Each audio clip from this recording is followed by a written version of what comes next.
રંગીન રહેવું એટલા માટે રંગીન રહેવાનું કહું છું કે ચહેરા ઉપર કરતલીઓ ભલે જાજી હોય, વાળ થોડાક ધોળાન ભલે ઓછા હોય, સ્વભાવમાં અને મિજાજમાં તમે રંગીન હશો ને તો લોકો ગોળ સમજીને તમારી આસપાસ આવતા રહેશે, મધ સમજીને તમારી આસપાસ આવતા રહેશે. સરસ વાત, સરસ વાત.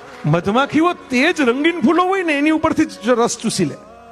ફૂલોનો રંગ એને આકર્ષે. તમારી અંદર મધની મીઠાશ હશે, તમારા સ્વભાવમાં રંગ હશે તો આપોઆપ બાકીના લોકોને તમે ગમતા રહેશો. અને સ્વભાવમાં રંગ ઉમેરવાનો એટલે તમે એવું નથી કહેતો કે કાલ સવારે ઉઠીને તમે કોઈક મેકઅપ વાળા ટેટુ વાળા પાસે જઈને 4-5 રંગના થપેડા મરાય આવો.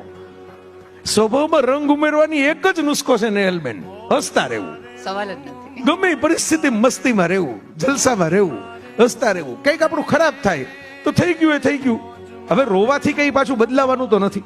જગતમાં કોઈ વસ્તુ છે એવો કોઈ વ્યક્તિ નથી, એવી કોઈ તાકાત નથી કે જે કાળનું ગિયર ફેરવી નાખે, તમને પાછું લઈ જાય, તમને 1 સેકન્ડ પણ પાછી જીવવા મળવાનું નથી. તો થઈ ગયું એ થઈ ગયું.